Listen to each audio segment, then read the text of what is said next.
Hello aspirants, welcome to our channel. ఈ రోజు వీడియోలో మనం ప్రీవియస్ ఇయర్ ఎన్టీపీసీ క్వశ్చన్ పేపర్లో మ్యాథ్స్ క్వశ్చన్స్ గురించి ఇన్ డీటెయిల్గా డిస్కస్ చేసుకుందాం. ఇది వచ్చేసి పార్ట్ 2 వీడియో అనమాట. దీనికి సంబంధించిన పార్ట్ 1 వీడియో లింక్ అనేది డిస్క్రిప్షన్లో ఇచ్చాను, అలాగే కామెంట్ బాక్స్లో కూడా పిన్ చేశాను, ఒకసారి వెళ్ళి చెక్ చేయండి. వీడియోలోకి వెళ్ళబోయే ముందు మీకు ఒక చిన్న రిక్వెస్ట్, ఇప్పటి వరకు మీరు కనుక మన ఛానల్కి సబ్స్క్రైబ్ చేసుకోకపోతే ఇప్పుడే వెళ్ళి సబ్స్క్రైబ్ చేసుకోండి. So without further delay let's get in to the video. Question number 27. ఇక్కడ చూడండి ఏమంటున్నాడు, find the value of X if 20% of 75 is equal to 225 minus x% of 420. అంటే ఎక్స్ వాల్యూ ఫైండ్ అవుట్ చేయమంటున్నాడు. ఎప్పుడు ఈ కండిషన్ సాటిస్ఫై అయినప్పుడు. చూడండి ఏమవుతుందో, 20% అంటే 20 డివైడెడ్ బై 100 రాసుకోవచ్చు కదా, పర్సెంట్ బదులు డివైడెడ్ బై 100, హాఫ్ అంటే into 75 is equal to 225 minus x% అంటే పర్సెంట్ బదులు divided by 100, so x by 100, half అంటే ఇంటూ 420. అవునా? సో చూడండి ఏమవుతుందో, ఇదిగోండి 0 0 cancel, 2 1s 2 5s, 5 1s 5 15s. ఓకేనా? ఫైనల్గా ఈ వాల్యూ అంతా ఏమైపోయింది, 15 అయిపోయింది. ఇదిగోండి ఈ 15, లేదంటే డైరెక్ట్గా ఈ 15 అటు తీసుకెళ్ళిపోండి. ఇక్కడ ఏదైతే మైనస్ వాల్యూ ఉందో ఈ మైనస్ వాల్యూని ఇటు పట్టుకొచ్చేయండి. అప్పుడు ఏమవుతుంది చూడండి, x బై 100 ఇంటూ 420, అది మైనస్ వాల్యూ కదా ఇక్కడ, అది ఇటు సైడ్ వచ్చేసింది. ఇదిగోండి x by 100 into 420 is equal to 225, ఇలానే ఉంటుంది. 225 మైనస్ 15 అవుతుంది, ఈ ప్లస్ 15 ఇటు వస్తే ఇదిగోండి మైనస్ 15. సో ఇక్కడ 225 మైనస్ 15 అంటే ఏమవుతుంది, దాని వాల్యూ 210 అని కాదా. సో దీని బదులు నేను ఏం చేస్తానంటే 210 రాసేస్తాను డైరెక్ట్గా. ఇదిగోండి 210. ఇక్కడ 0 ఈ 0 క్యాన్సిల్, 21 1 టైము, 21 2 టైమ్స్ పోతుంది ఇక్కడ 42లో. ఇదిగోండి 2 1s 2 50s. అలా x బై 50 ఈక్వల్ టు 1 అవుతుంది. ఆ 50 అటు వెళ్ళిపోతే x ఈక్వల్ టు 50. సో అలా x వాల్యూ ఏమైంది, 50. ఇదిగోండి ఆప్షన్ నెంబర్ 1. చూడండి ఎంత సింపుల్ ఇది. నెక్స్ట్ క్వశ్చన్లో చూడండి, క్వశ్చన్ నెంబర్ 28. ఇక్కడ ఏమంటున్నాడు, 6 years from now Keerthi's age will be twice the age of her brother Kunal. ఇదిగోండి ఇది ఒక part. But 4 years ago she was 4 times as old as Kunal was then. Find the present age of Kunal. అంటే present age of Kunal కనుక్కోమంటున్నాడు. ఇదిగోండి ఇది ఒక part. అయితే ఇక్కడ 2 పర్సన్స్ ఉన్నారు. ఎవరెవరు చూడండి, ఇదిగో కీర్తి ఒకళ్ళు, కునాల్ ఒకళ్ళు. అవునా? చూడండి ఏమవుతుందో, జాగ్రత్తగా అబ్జర్వ్ చేయండి. కీర్తి ఒకళ్ళు, కునాల్ ఒకళ్ళు. లెటస్ సే కీర్తి ప్రజెంటేజ్ వచ్చేసరికి y అనుకుంటున్నాం, కునాల్ ప్రజెంటేజ్ వచ్చేసరికి లెట్ x అనుకుంటున్నాం. ఇక్కడ ఏం ఫైండ్ అవుట్ చేయమన్నాడు, కునాల్ ప్రజెంటేజ్ అంటే సింపుల్గా x వాల్యూ ఫైండ్ అవుట్ చేయమన్నాడు. అవునా కదా? ఇక్కడ ఫస్ట్ పార్ట్లో చూస్తే ఏమంటున్నాడు, 6 years ఫ్రమ్ నౌ అంటే ఇప్పటి నుంచి 6 years తర్వాత అంటే వీళ్ళ ఏజెస్ ఏమవుతాయి, 6 years పెరుగుతాయి, అంతే కదా. 6 years తర్వాత అప్పుడు ఏమవుతాయి, వీళ్ళ ఏజెస్ 6 years పెరుగుతాయి. అంటే కీర్తి ఏజ్ ఏమవుతుంది, y+6 అవుతుంది. కునాల్ ఏజ్ ఏమవుతుంది, x+6 అవుతుంది. అవునా కదా?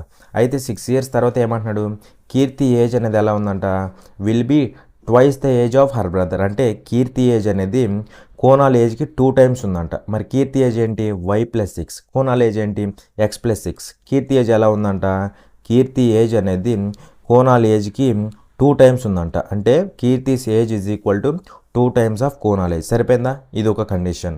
నెక్స్ట్ కండిషన్లో ఏమంటున్నాడు చూడండి, 4 years ago అంటున్నాడు. 4 years ago అంటే 4 సంవత్సరాల క్రితం అనమాట. 4 సంవత్సరాల క్రితం అంటే ఇక్కడ ప్రజెంట్ ఏజ్లోంచి 4 సంవత్సరాలు వెనక్కి వెళ్ళాలి. అంటే y-4 అవుతుంది ఇక్కడ కీర్తి ఏజ్. కునాల్ ఏజ్ ఏమవుతుంది, 4 years క్రితం అంటే 4 సంవత్సరాలు తీసేయాలి కదా, x-4 అవుతుంది. అలా y-4 x-4 అవుతారు. చూడండి y-4 అవుతారు వీళ్ళు, కునాల్ ఏమో x-4 అవుతారు. అప్పుడు 4 years ago కండిషన్ ఏంటి, she was 4 times as old as Kunal. అంటే కీర్తి అనేవాళ్ళు కునాల్ ఏజ్కి 4 times ఉన్నారు. ఎప్పుడు 4 years ago. కీర్తి ఏజ్ ఏంటి, y-4, కునాల్ ఏజ్ ఏంటి, x-4. కీర్తి ఏజ్ ఎలా ఉందంట, కునాల్ ఏజ్కి 4 times ఉందంట. అంటే Keerthi age is equal to 4 times of Kunal age. సరిపోయిందా? ఇప్పుడు ఈ 2 ఈక్వేషన్స్ సాల్వ్ చేసి మనం y ఎలిమినేట్ చేసి x వాల్యూ ఫైండ్ అవుట్ చేయాలి. ఎందుకంటే ప్రజెంట్ ఏజ్ ఆఫ్ కునాల్ కదా అడిగింది. సో మనం వైని ఎలిమినేట్ చేయాలి. వైని ఎలిమినేట్ చేస్తే ఫైనల్గా మనకి ఎక్స్ వాల్యూ వస్తుంది, అంటే పర్సెంటేజ్ ఆఫ్ కోణాలు వస్తుంది. చూడండి ఏమవుతుందో, y plus 6 is equal to, దీన్ని స్ప్లిట్ చేస్తే 2x + 12 అయినా కదా, 2x + 12. అలాగే కింద ఈక్వేషన్ ఏమవుతుంది, y - 4, y - 4 is equal to, ఇది 4x - 16 అవునా కదా. సో ఇప్పుడు ఏం చేయాలి, వైని ఎలిమినేట్ చేయాలి. సో మైనస్ చేస్తే సరిపోతుంది కదా, ఇదిగోండి మైనస్ ఆఫ్ మైనస్ అంటే ప్లస్ అవుతుంది, ఇదిగోండి మైనస్ అవుతుంది, మైనస్ ఆఫ్ మైనస్ అంటే ప్లస్ అవుతుంది, ఇది అవునా కదా. సైన్లు మార్చడమే సింపుల్గా. y - y క్యాన్సిల్, 6 + 4 అంటే 10 ఈజ్ ఈక్వల్ టు, ఇది ఈజ్ ఈక్వల్ టు కదా. So is equal to 2 - 4x, 2x - 4x అంటే -2x అవుతుంది. 12 + 16 అంటే 28. ఇప్పుడు ఈ 2x అటు పట్టుకెళ్ళండి, ఆ 10 ఇటు తీసిరండి, అప్పుడు ఏమవుతుంది చూడండి, 2x ఈజ్ ఈక్వల్ టు 28 - 10 అంటే 18. That implies x is equal to ఎంత, 9. x అంటే ఏంటి, పర్సెంటేజ్ ఆఫ్ కోణాలు. ఇదిగోండి పర్సెంటేజ్ ఆఫ్ కోణాలు కనుక్కోమంది ఏంటి, పర్సెంటేజ్ ఆఫ్ కోణాలు. సో అలా పర్సెంటేజ్ ఆఫ్ కోణాలు ఏమవుతుందంటే 9 ఇయర్స్. చూడండి సింపుల్గా ఇక్కడ మనం ఈ ఈక్వేషన్స్ ఫామ్ చేయడమే మన యొక్క ఫస్ట్ ప్రయారిటీ అనమాట. ఈ ఈక్వేషన్స్ అయిపోతే ఇంకేముందో డైరెక్ట్గా వచ్చేస్తుంది. వైని ఎలిమినేట్ చేస్తాం, వైని ఎలిమినేట్ చేస్తే మనకి ఎక్స్ వాల్యూ వస్తుంది, అంటే పర్సెంటేజ్ ఆఫ్ కోణాలు వస్తుంది. ఓకేనా. సో అలా ఆప్షన్ నెంబర్ 1. నెక్స్ట్ క్వశ్చన్ చూడండి, క్వశ్చన్ నెంబర్ 29. ఇక్కడ ఏమంటున్నాడు, what is the difference between 3/5 of 200 and 1/2 of 300. అంటే సింపుల్గా ఈ వాల్యూస్ యొక్క డిఫరెన్స్ కనుక్కోమంటున్నాడు. చూడండి ఏమవుతుందో, ఇక్కడ డైరెక్ట్గా ఇక్కడే సాల్వ్ చేస్తున్నాను. 3/5 ఆఫ్ అంటే ఇంటూ, ఇక్కడ కూడా ఆఫ్ అంటే ఇంటూ, ఇదిగోండి 5 1s 5 4s 20 కదా, పక్కన 0 ఉంది, 5 40s అవుతుంది. అప్పుడు 3 × 40 అంటే 120 అవునా, దీని వాల్యూ 120. అలాగే 2 1s 2 15s 30 కదా, పక్కన 0 ఉంది, అంటే 150. 1 × 150 అంటే 150. అయితే ఏమడుతున్నాడు, డిఫరెన్స్ అంటున్నాడు. ఇదిగోండి ఈ రెండింటి మధ్య డిఫరెన్స్ అంతా 30. ఇక్కడ +30 -30 మనకు అనవసరం, వాడు కనుక్కోమని జస్ట్ డిఫరెన్స్ అనమాట. ఓకేనా. సో ఈ రెండింటి మధ్య డిఫరెన్స్ ఎంత, 30. ఇదిగోండి 30, ఆప్షన్ నెంబర్ 4. నెక్స్ట్ క్వశ్చన్ చూడండి, క్వశ్చన్ నెంబర్ 30. ఇక్కడ ఏమంటున్నాడు, by which number should 2 1/5 be multiplied to get 5 2/5. అంటే ఇక్కడ 2 1/5 ఉందో చూసారా, ఈ నెంబర్ని ఏ నెంబర్ పెట్టి మల్టిప్లై చేస్తే 5 2/5 వస్తుంది అంటున్నాడు. అంటే సింపుల్గా ఇక్కడ చూడండి జాగ్రత్తగా, ఇక్కడ 2 1/5 ఉంది, ఈ నెంబర్ని ఒక నెంబర్ పెట్టి మల్టిప్లై చేస్తున్నాడంట. ఆ మల్టిప్లై చేస్తే మనకేమొస్తుంది, 5 2/5 వస్తుంది. అయితే ఈ నెంబర్ ఏంటి అనేసి అడుగుతున్నాడు. సో లెటస్సే ఈ నెంబర్ని లెటస్సే ఏ అనుకుంటున్నాను నేను, ఏదైనా అనుకోవచ్చు మన ఇష్టం. సో చూడండి దీన్ని ఫ్రాక్షన్లో రాస్తే, ఇది మిక్స్డ్ ఫ్రాక్షన్ కదా, దాన్ని ఫ్రాక్షన్లో రాస్తే 5 2s 10 + 1 ఏమవుతుంది, 11/5 into A is equal to, ఇది మిక్స్డ్ ఫ్రాక్షన్ కదా, దీన్ని ఫ్రాక్షన్లో రాస్తే 5 5s 25 + 2 ఏమవుతుంది, 27/5. ఇదిగోండి /5, ఇక్కడ /5 క్యాన్సిల్, ఇక్కడ 11 ఉంది, 11 ఇటు సైడ్ వస్తే /11 అవుతుంది. అలా ఏ ఏమవుతుంది, 27/11. మన ఆప్షన్లో లేదు, కానీ మనకు ప్రజెన్స్ ఆఫ్ మైండ్ ఉంటే డైరెక్ట్గా ఆన్సర్ ఇది పెట్టేసేయచ్చు. ఎందుకంటే ఇక్కడ డినామినేటర్లో ఏముంది, 11 ఉంది అవునా కదా. మరి ఇక్కడ డినామినేటర్లో 11 ఉన్న ఆప్షన్ ఏది లేదు, డినామినేటర్లో 11 లేదు, డినామినేటర్లో 11 లేదు, డినామినేటర్లో 11 లేదు. కాబట్టి ఈ 3 ఆప్షన్స్ అవడానికి ఛాన్స్ లేదు. ఇంకా డైరెక్ట్గా ఆన్సర్ ఇది అవుతుంది. లేదంటే ఇది మిక్స్డ్ ఫ్రాక్షన్లో రాస్తే ఎలా ఉంటుందో చూడండి. మిక్స్డ్ ఫ్రాక్షన్ ఎలా రాయాలి, ఇక్కడ 27లో 11 అనేది నియర్లీ ఎన్ని టైమ్స్ పోతుంది, నియర్లీ 2 టైమ్స్ పోతుంది అవునా కదా. 11 2s 22, ఇంకా పైన ఎంత ఉంటుంది, మిగిలిపోతుంది 5 మిగిలిపోతుంది. అదిగోండి ఆ 5 ఇదిగోండి బై కింద 11 కాబట్టి ఇక్కడ కూడా కింద 11 ఉంటుంది. కావాలంటే చెక్ చేయండి. 11 2s 22 + 5 27 అవుతుంది. 27/11 సరిపోయిందా. సో అలా ఏ వాల్యూ ఎంత అంటే 25/11, ఆప్షన్ నెంబర్ 1. అంటే ఇక్కడ ఏదైతే 2 1/5 ఉందో ఆ 2 1/5ని మనం 2 5/11 పెట్టి మల్టిప్లై చేస్తే మనకేమొస్తుంది, 5 2/5 వస్తుంది అనమాట. అదే కదా ఫైండ్ అవుట్ చేయమన్నది. సో అదనమాట. Next question number 33. ఇక్కడ ఆప్షన్స్ ఎందుకు హైడ్ చేశానంటే ఇక్కడ మనం ఆప్షన్ వెరిఫికేషన్ చేయబోతున్నాం. సో చూడండి ఏమంటున్నాడు, find the least multiple of 7 which when divided by 6, 8 and 12 leaves 1 as remainder. నేను ఇక్కడ ఈ పార్ట్ అంతా వదిలేసేస్తా, ఇదిగోండి ఈ పార్ట్ అంతా వదిలేసి డైరెక్ట్గా ఆన్సర్ ఇది పెడతా. ఎందుకంటే జాగ్రత్త చూడండి, ఇక్కడ ఏమంటున్నాడు, find the least multiple of 7. Multiple of 7 కనుక్కోమంటున్నాడు. ఇక్కడ మల్టిపుల్ ఆఫ్ 7 అంటే 25 మల్టిపుల్ అవుతుందా? కాదు. 73 మల్టిపుల్ అవుతుందా? కాదు. 169 మల్టిపుల్ అవుతుందా? కాదు. అంటే మిగిలిపోయిన ఆప్షన్ ఏంటి? 49. 49 అనేది 7 యొక్క మల్టిపుల్. చూడండి ఎంత సింపుల్. కానీ మనకి ప్రొసీజర్ కూడా తెలియాలి, ఎందుకంటే మనకి క్వశ్చన్ అనేది నెక్స్ట్ టైం ఎలా ఉంటుందో ఎవరికి తెలియదు కదా, అందుకే మనం ప్రొసీజర్ కూడా నేర్చుకుందాం. చూడండి ఏమవుతుందో చూడండి. ఇక్కడ ఫైనల్గా కనుక్కోవాల్సింది ఏంటి, మనం లీస్ట్ మల్టిపుల్ ఆఫ్ 7 కనుక్కోవాలి. ఆ 7 మల్టిపుల్ కూడా ఎలా ఉండాలంట, which when divided by 6, 8 and 12 leaves 1 as remainder. అంటే మనం కనుక్కోవాల్సిన 7 మల్టిపుల్ అనేది ఎలా ఉండాలంటే 6, 8, 12 చేత డివైడ్ చేసినప్పుడు 1 అనేది రిమైండర్ రావాలన్నమాట. 7 మల్టిపుల్ ఎలా ఉండాలి మనం కనుక్కోవాల్సింది, 6, 8, 12 చేత డివైడ్ చేసినప్పుడు 1 అనేది రిమైండర్ రావాలంట. ఇక్కడ క్లియర్గా అబ్జర్వ్ చేస్తే 6, 8, 12 చేత డివైడ్ అవ్వాలి అంటే అది ఎలా ఉండాలి చెప్పండి. అది ఎలా ఉండాలంటే 6, 8, 12 యొక్క ఎల్సిఎం కానీ దాని యొక్క మల్టిపుల్ కానీ అవ్వాలన్నమాట. ఇక్కడ 6, 8, 12కి ఎల్సిఎం ఏమవుతుంది, 24 అయినా కదా, 24 అయినా అవ్వాలి, లేదంటే దీని యొక్క మల్టిపుల్ అయినా అవ్వాలి. చూడండి ఏమవుతుందో, 48 ఒకటి అంటే ఏం లేదు, మల్టిపుల్ అంటే దాన్ని 1 పెట్టి 2 పెట్టి 3 పెట్టి 4 పెట్టి మల్టిప్లై చేసుకుంటూ వెళ్తే వచ్చే మల్టిపుల్స్. ఇక్కడ 24 మల్టిపుల్ అంటే 2 పెట్టి మల్టిప్లై చేయి 48 అవుతుంది, 3 పెట్టి మల్టిప్లై చేయి 72 అవుతుంది, 4 పెట్టి మల్టిప్లై చేయి 96 అవుతుంది, అండ్ సో ఆన్.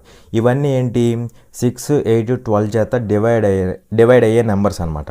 కానీ ఇక్కడ డివైడ్ అయ్యే నెంబర్స్ కదా అడిగింది, 1 రిమైండర్ వచ్చే నెంబర్స్. 1 అనేది రిమైండర్ అంటే శేషం వస్తుంది అనమాట, అంటే ఎక్స్ట్రా వస్తుంది.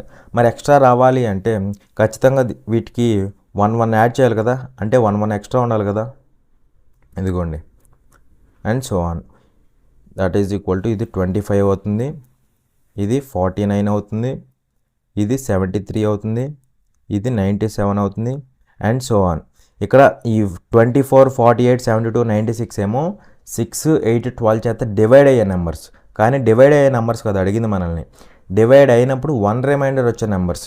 ఇవన్నీ కూడా 1 రిమైండర్ వచ్చే నెంబర్స్, ఎందుకంటే వీటికి 1 యాడ్ చేసాం కదా. ఇవన్నీ ఏమవుతాయి అంటే 6, 8, 12 చేత డివైడ్ అయినప్పుడు 1 రిమైండర్ వచ్చే నెంబర్స్ అనమాట ఇవన్నీ.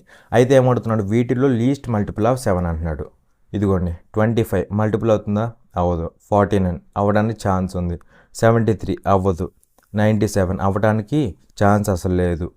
సపోజ్ ఒకవేళ ఇక్కడ కూడా ఏదన్నా 7 మల్టిపుల్ వచ్చింది అనుకుందాం, మళ్ళీ వీరన్నిటిలో లీస్ట్ అంటే 49 అని కదా. సో అలా ఆప్షన్ నెంబర్ 2, 14 అనేది లీస్ట్ మల్టిపుల్ ఆఫ్ 7. ఈ 49 ఎలా ఉంటుంది, 6, 8, 12 చేత డివైడ్ చేస్తే 1 రిమైండర్ వస్తుంది. ఓకేనా.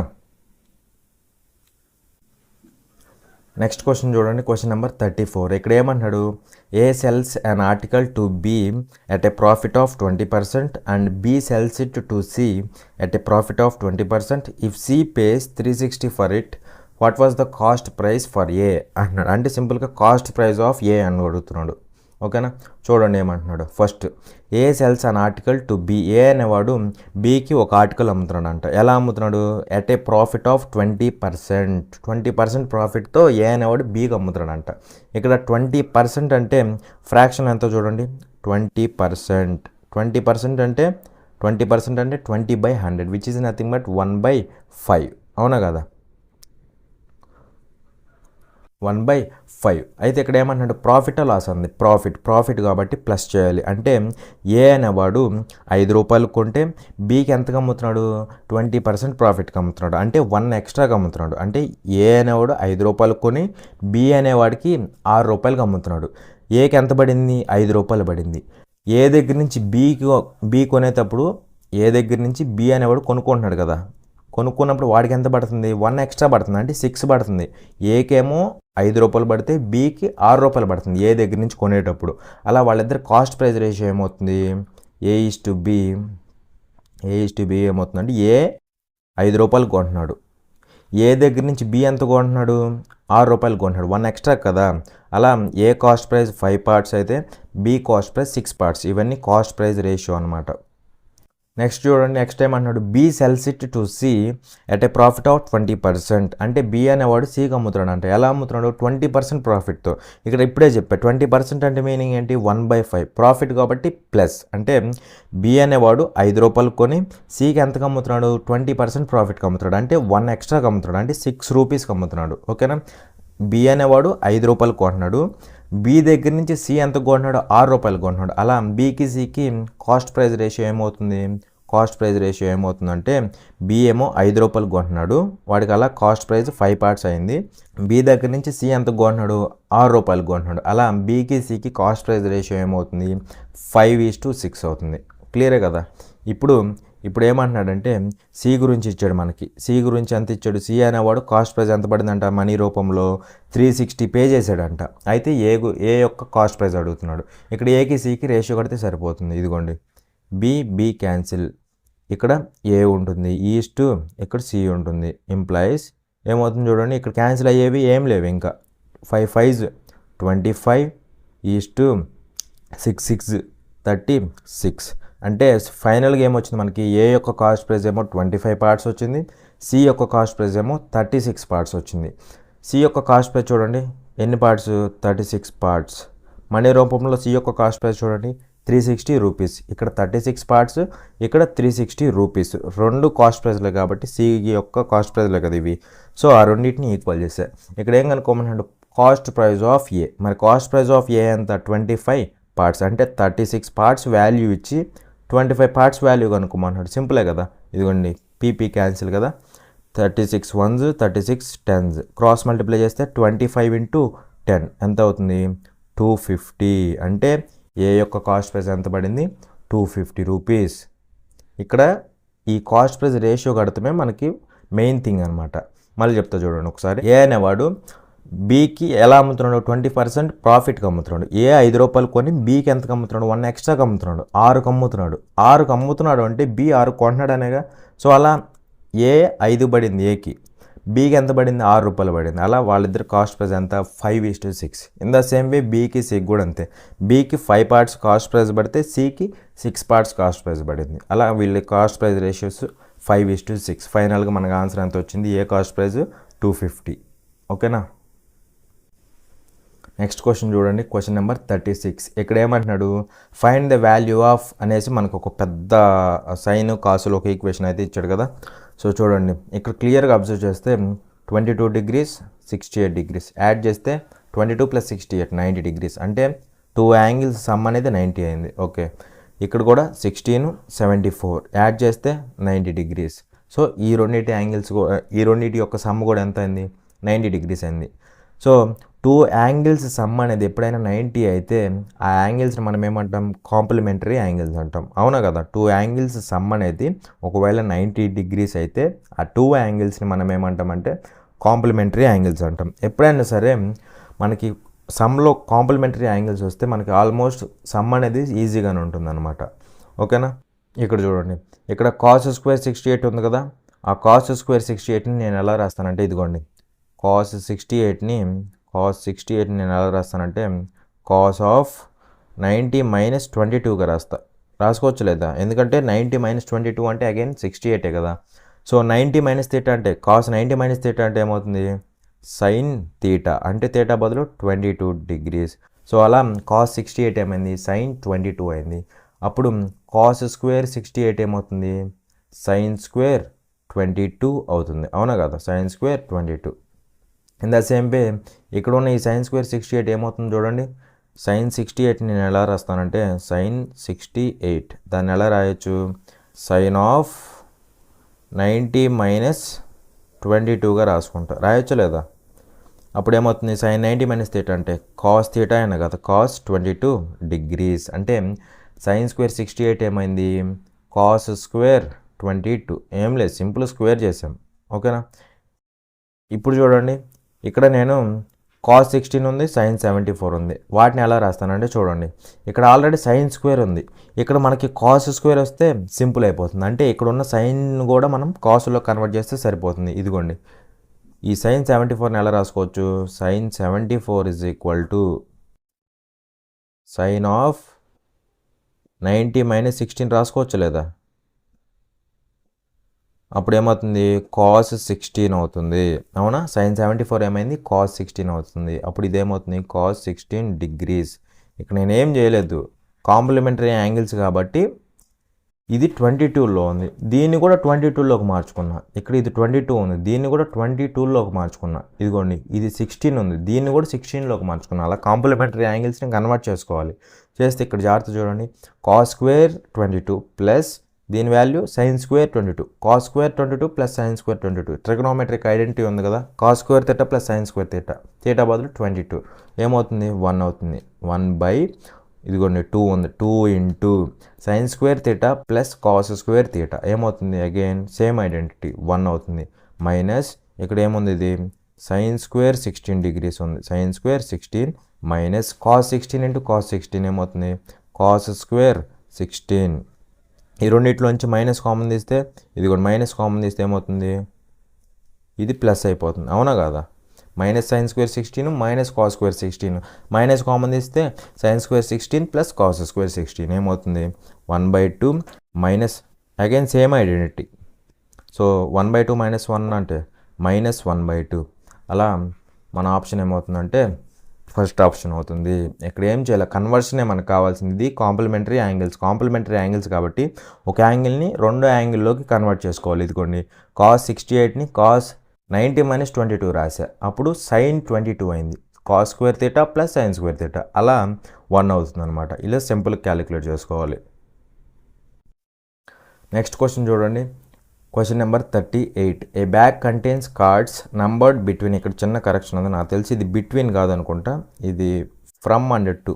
బిట్వీన్ అంటే ఫ్రమ్, ఇది to.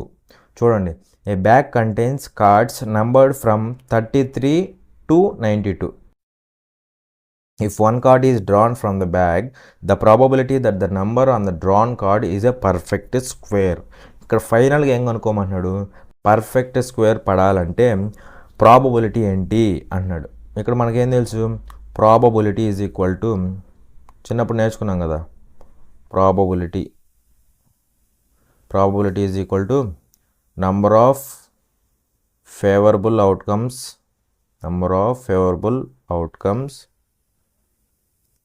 divided by total number of outcomes.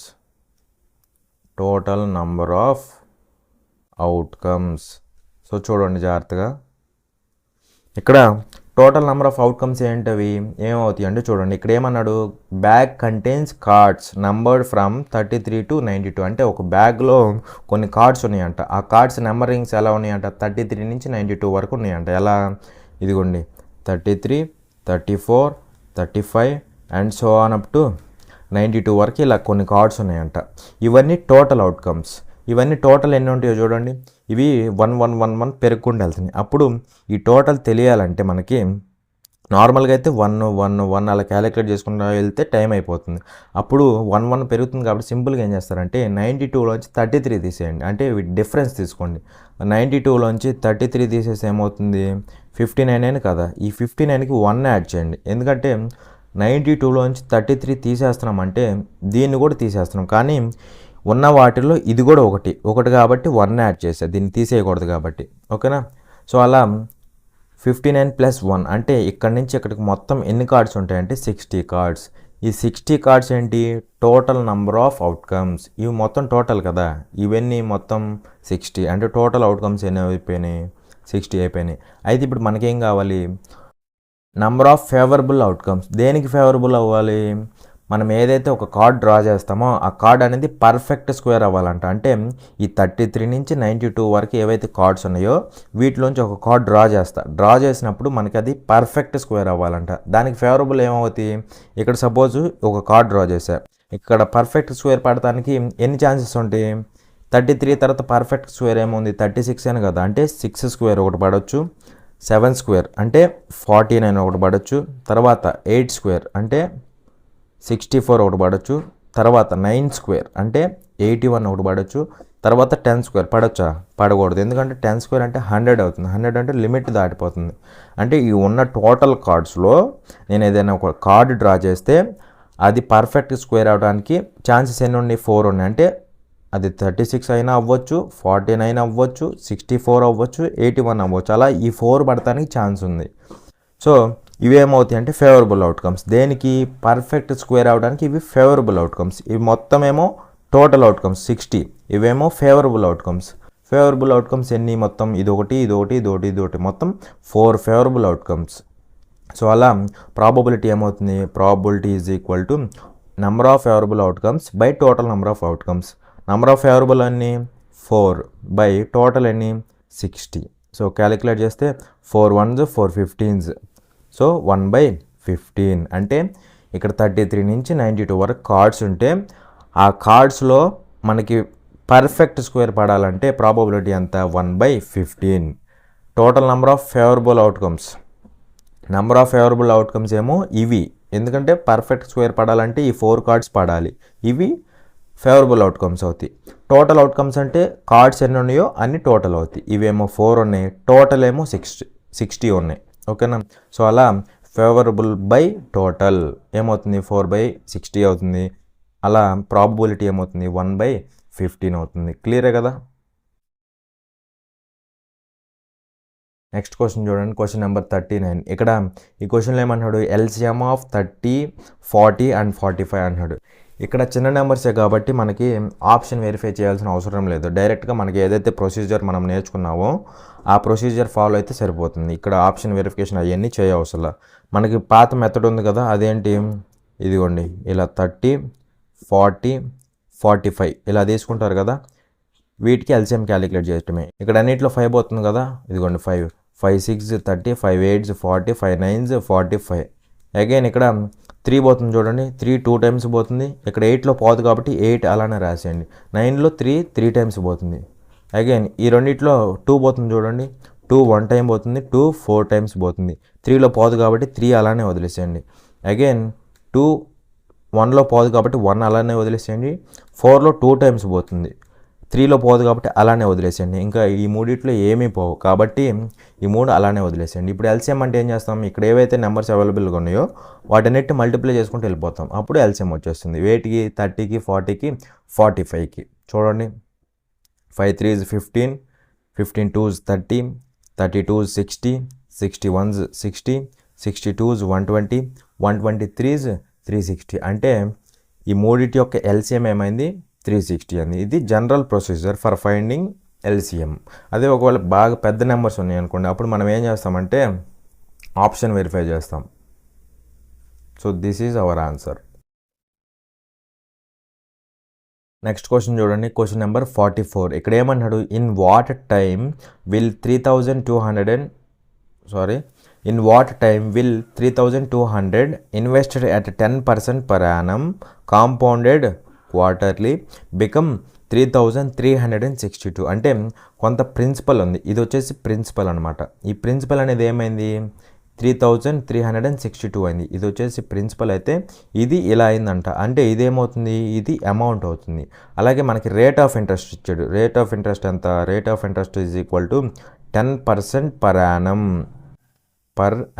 అంటే 1 ఇయర్కి 10% అనమాట రేట్ ఆఫ్ ఇంట్రెస్ట్ అనేది. ఇక్కడ క్లియర్గా అబ్జర్వ్ చేస్తే ఇంట్రెస్ట్ ఎలా క్యాలిక్యులేట్ చేశాడు? కాంపౌండెడ్ క్వార్టర్లీ అంటే ఎవ్రీ 3 మంత్స్కి ఇంట్రెస్ట్ క్యాలిక్యులేట్ చేశాడు. అవునా కదా? ఇది చాలా వెరీ ఇంపార్టెంట్ పాయింట్ అనమాట. ఇది గుర్తుపెట్టుకోండి. ఇక్కడ ప్రిన్సిపల్ ఉంది, ఇక్కడ అమౌంట్ ఉంది. వీటి మధ్య డిఫరెన్స్ ఏమవుతుంది? ఇంట్రెస్ట్ అయినా కాదు. ఎందుకంటే మనకేం తెలుసు? Amount is equal to principal plus interest. ఇక్కడ కాంపౌండ్ ఇంట్రెస్ట్ కాబట్టి కాంపౌండ్ ఇంట్రెస్ట్. అలా ఒకవేళ సింపుల్ ఇంట్రెస్ట్ అయితే ప్రిన్సిపల్ ప్లస్ సింపుల్ ఇంట్రెస్ట్ అలా రాసేవాళ్ళు. ఇక్కడ కాంపౌండ్ ఇంట్రెస్ట్ కాబట్టి కాంపౌండ్ ఇంట్రెస్ట్. ఇప్పుడు ఈ పీని తీసుకొస్తే -p అవుతుంది. Is equal to CI compound interest. అంటే అమౌంట్కి ప్రిన్సిపల్కి మధ్య ఉన్న డిఫరెన్స్ ఏమైంది? కాంపౌండ్ ఇంట్రెస్ట్ అయింది. ఇదిగోండి అమౌంట్ ఇదిగో, ప్రిన్సిపల్ ఇదిగో. వీటి మధ్య డిఫరెన్స్ ఏమవ్వాలి? కాంపౌండ్ ఇంట్రెస్ట్ అయినా కదా. సో అలా ఆ రెండింటి మధ్య డిఫరెన్స్ ఏమవుతుందంటే కాంపౌండ్ ఇంట్రెస్ట్ అవుతుంది. సో చూడండి ఏమవుతుందో.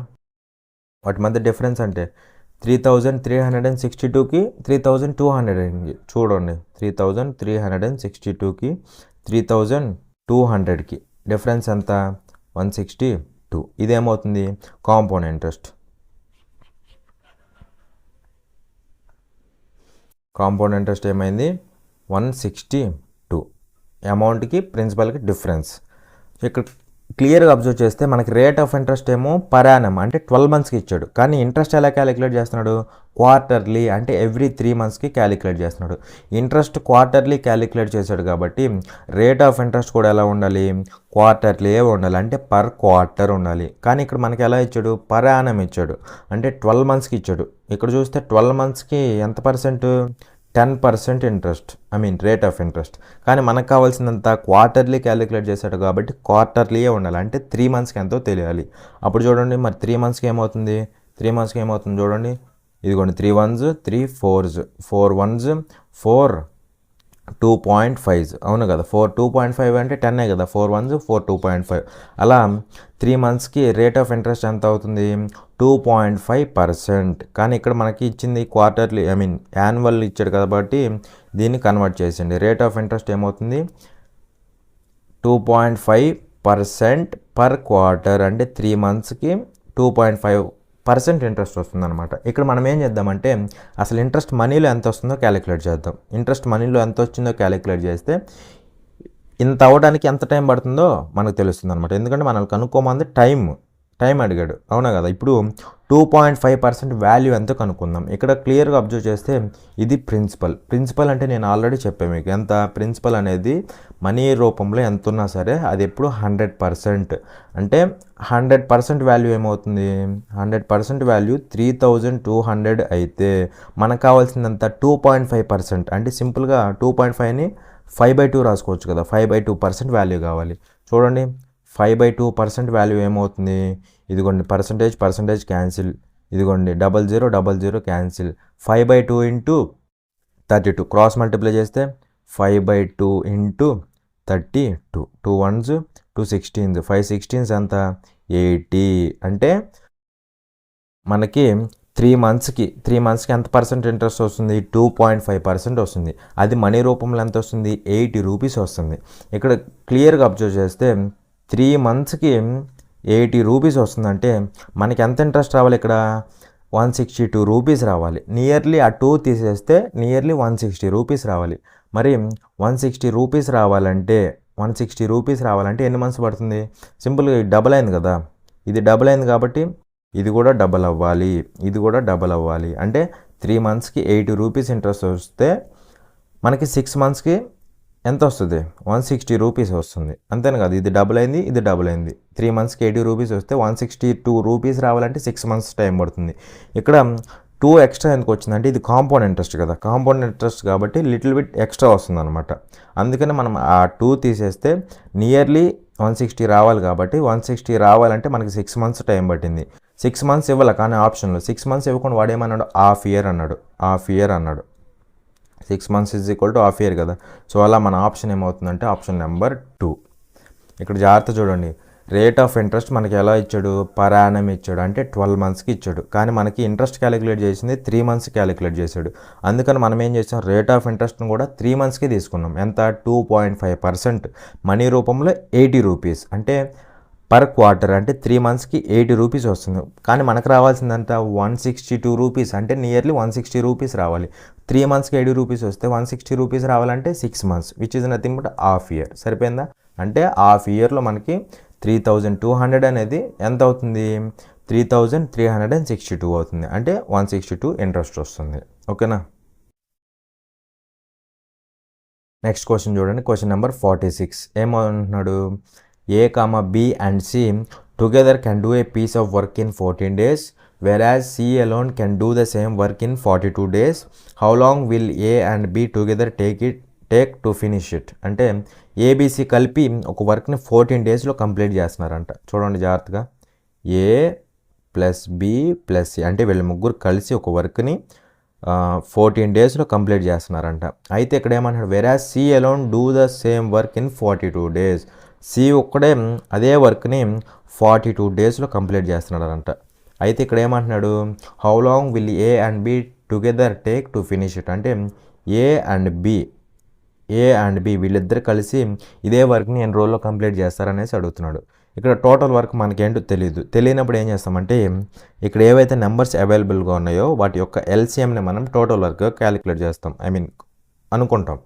ఇక్కడ ఎల్సిఎం ఏమవుతుంది 14 యొక్క మల్టిపుల్ 42 కాబట్టి 42 ఎల్సిఎం అయిపోతుంది. ఇదిగోండి 42 ఎల్సిఎం అంటే 42 యూనిట్స్ చేయడం అనేది మన వర్క్ అనమాట. 42 యూనిట్స్ అనేది టోటల్ వర్క్. ఈ టోటల్ వర్క్ని వీళ్ళ ముగ్గురు ఎన్ని రోజుల్లో కంప్లీట్ చేస్తున్నారు? 14 డేస్లో కంప్లీట్ చేస్తున్నారు. మరి 14 డేస్లో 42 యూనిట్స్ కంప్లీట్ చేస్తున్నారు అంటే రోజుకి ఎన్ని యూనిట్స్ కంప్లీట్ చేస్తారు? 42/14 అలా రోజుకి 3 యూనిట్స్ కంప్లీట్ చేస్తారు. ఓకేనా?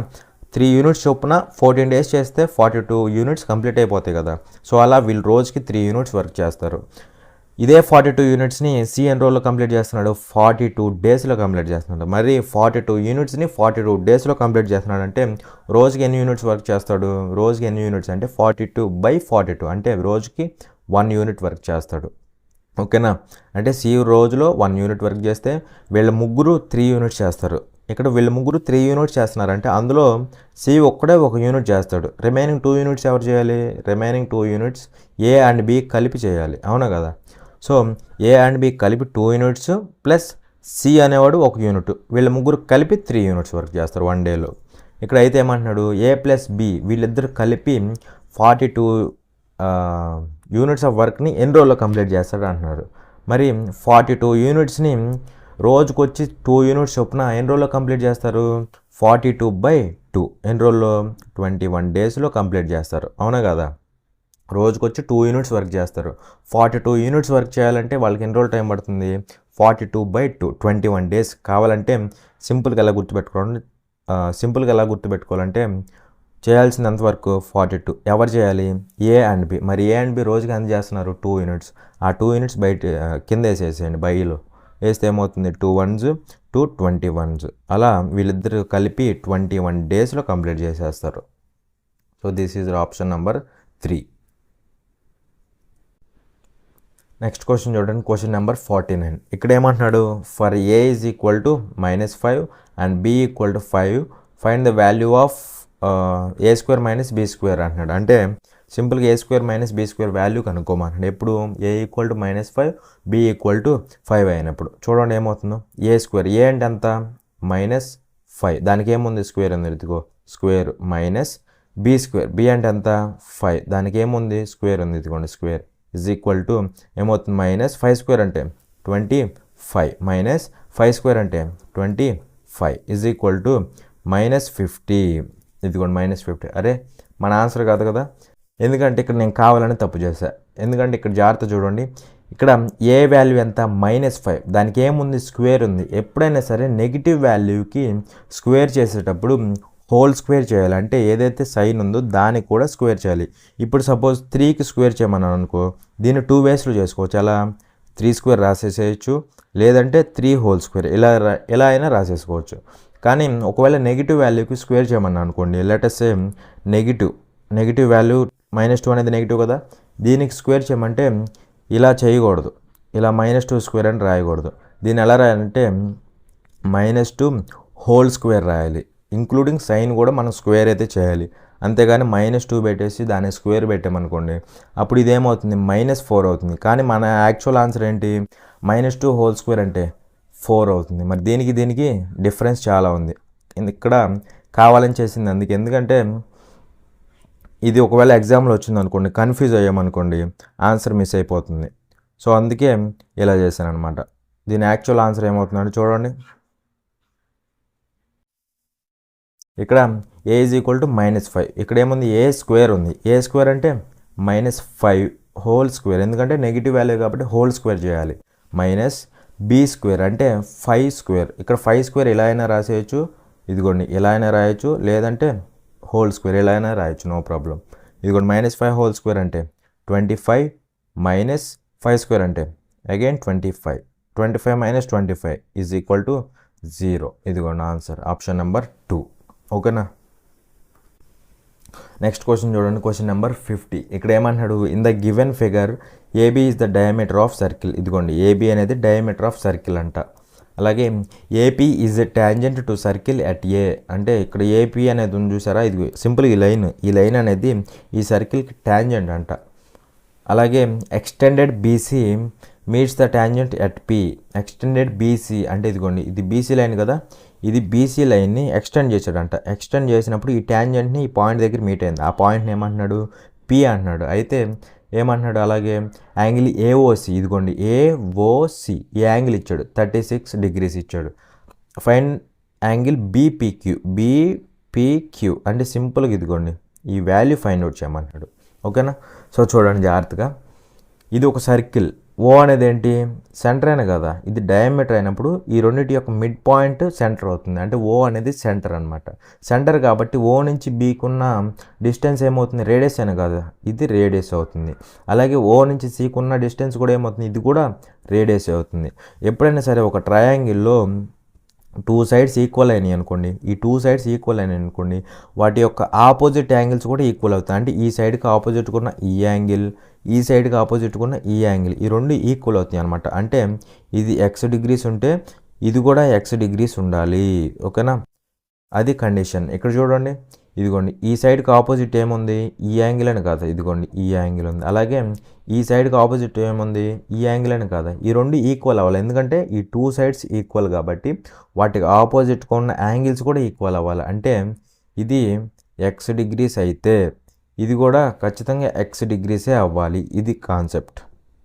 ఇప్పుడు జాగ్రత్త చూడండి, ఇక్కడ ఇదేంటి, బీఓసి అనేది ఒక ట్రయాంగిల్. ఇదిగోండి బీఓసి, ఇది ఒక ట్రయాంగిల్ అని కదా, ఇది ఒక ట్రయాంగిల్. దీని వాల్యూ ఇది x, ఇది x, ఇది వాల్యూ తెలియదు మనకి. అయితే ఇక్కడ మనకి ఇలా లైన్ ఎక్స్టెండ్ అయింది చూడండి, ఈ వాల్యూ ఎంత అన్నాడు, ఈ వాల్యూ 36 degrees అన్నాడు. అవునా కదా, 36. ఇక్కడ ఇది ట్రయాంగిల్ అయితే దానికి ఇది ఎక్స్టీరియర్ యాంగిల్ అని కదా, ఇది ఎక్స్టీరియర్ యాంగిల్. మనకి ట్రయాంగిల్లో ఒక కండిషన్ ఉంది, ఏంటి, ఎక్స్టీరియర్ యాంగిల్ అనేది దాన్ని అంటిపెట్టుకుని ఉన్న యాంగిల్ కాకుండా రిమైనింగ్ 2 angles సమ్కి ఈక్వల్ అవుతుంది. ఇదిగోండి ఇది ఎక్స్టీరియర్ యాంగిల్, దీన్ని అంటిపెట్టుకున్న యాంగిల్ కాకుండా రిమైనింగ్ 2 angles ఏంటి, ఇది x, ఇది x, వీటి యొక్క సమ్కి ఈ 36 ఈక్వల్ అవుతుంది. అంటే x + x = 36 degrees. So 2x = 36 degrees.